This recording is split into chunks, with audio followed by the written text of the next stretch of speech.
Oh, hello everyone. My name is Logan. I was asleep because of the hot weather.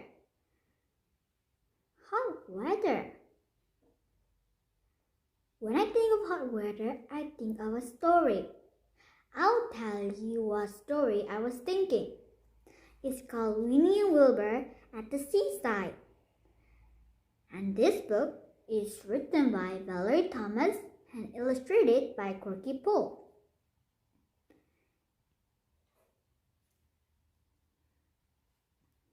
This book is when Wnnie and her big black cat Wilbur go to the seaside.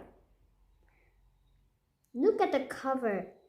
They're splashing in the sea and reading the book. But I think Wilbur is not happy. Well, we can see it when we read the book. Let's read it together.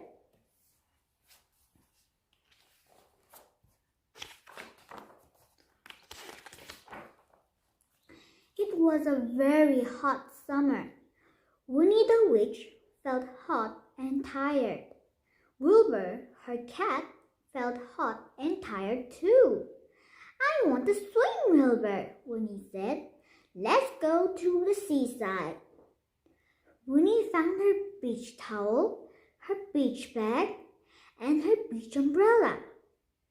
She jumped onto her broomstick. Wilbur jumped onto her shoulder, and they're off.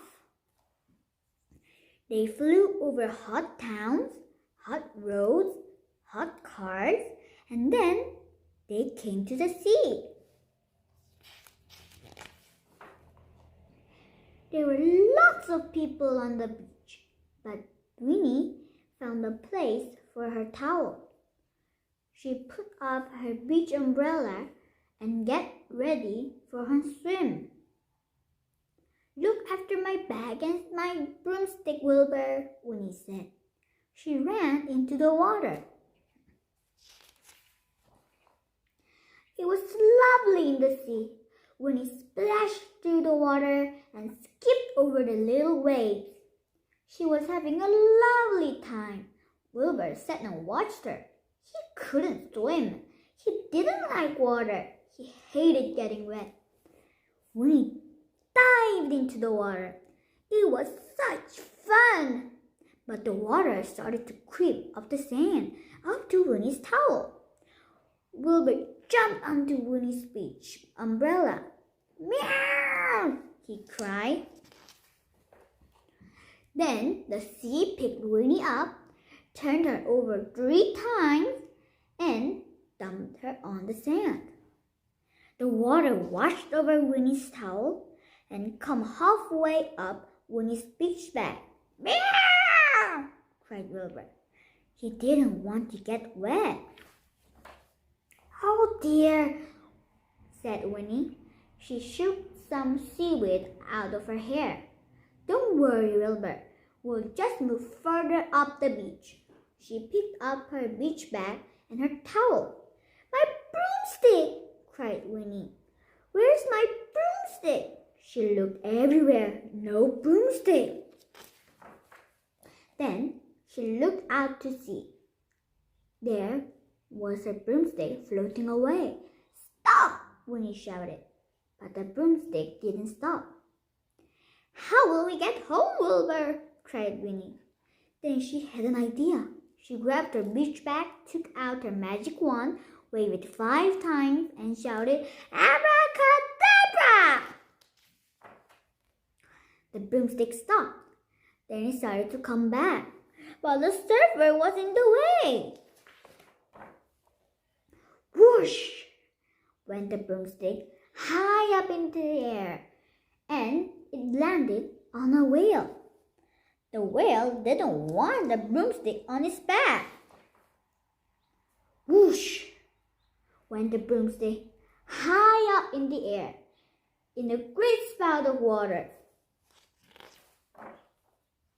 Splash! Wnnie's broomstick had come back. Wnnie was pleased. The other people on the beach were not pleased at all. They were very wet. Wilbur was not pleased either. She was very wet, very sandy, and rather squashed. "Oh dear," Wnnie said.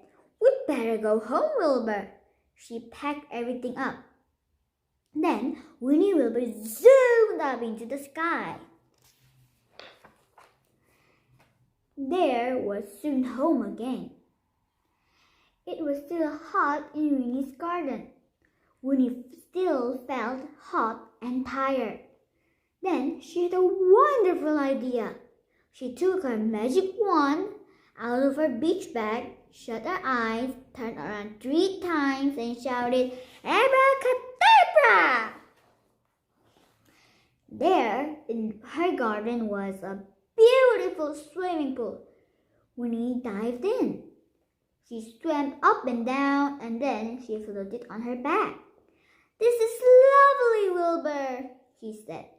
"It's much nicer than the seaside." "Anything is nicer than the seaside," thought Wilbur. The end. I like the story because the Wilbur was wet, sandy, and squashed. If you like this story, why did you like this story? Thank you for watching my video.